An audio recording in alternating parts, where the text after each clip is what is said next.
to? Sorry. Yes, at yan ang gagamitin ko sa kasal namin ni Kenneth. Why are you wearing it? Ay, pasensya ka na ha. Kasi nakita ko lang doon, gusto ko lang naman isukat Gusto kong tignan kung bagay sa akin. Alam mo, sa susunod, magpapaalam ka muna sa may-ari. Baka lang naman ayaw nilang ipahiram sa yung mga gamit nila, di ba? Nikki. Ay, matangkad! Dali. Dali lang nga kasi. Ganda. Aray! Oh my God! Tinapon niyo mo! Sorry.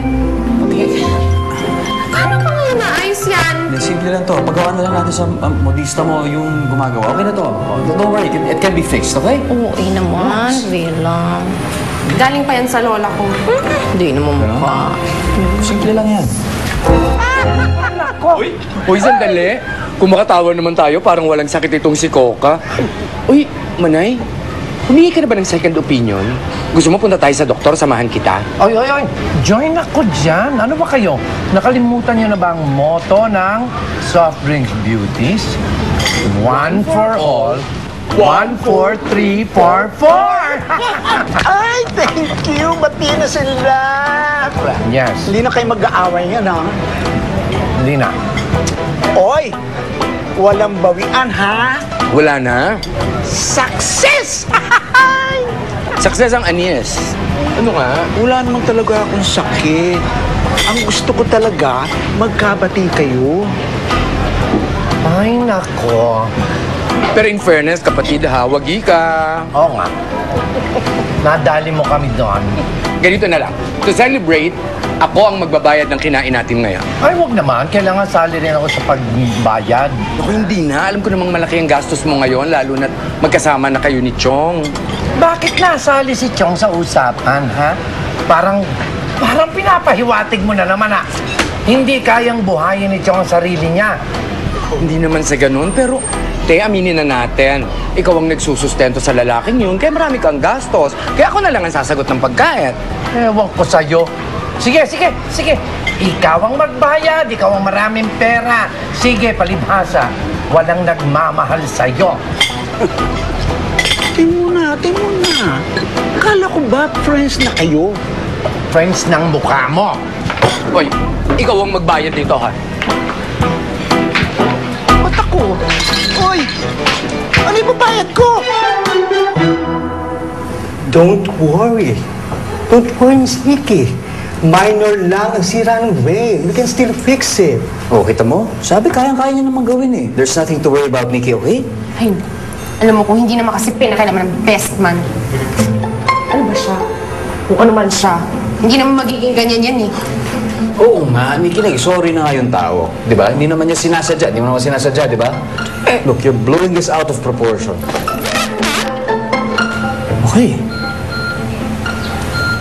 Okay, relax. Tama na, huwag na tayo mag-aaway. Ngayon pa ba tayo magdidiskusyon kung kailan malapit na yung kasal natin? Narari-ra-ra-ra-ra Yarari-ra-ra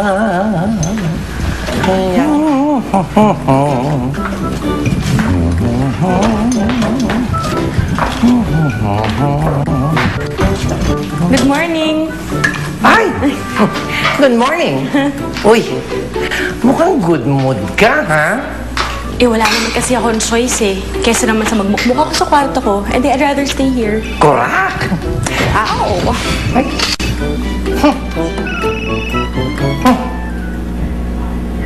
Oh, sino yan? Walay! Mga dating kaibigan ko. Dati? Magkaaway kayo? Sila po ang nang-away sa akin. Kasi, mga Gingy. Alam mo yun? Ginzitera. Hindi kasi nila kayang maging maligaya para sa akin.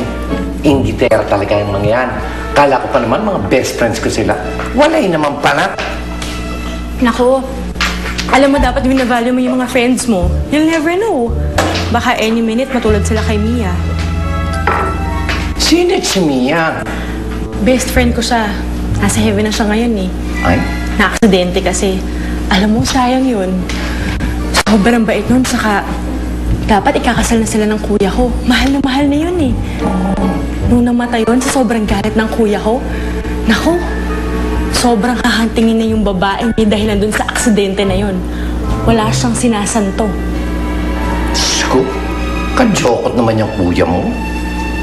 Sinabi mo pa. Teka nga pala, nakilala mo na ba siya?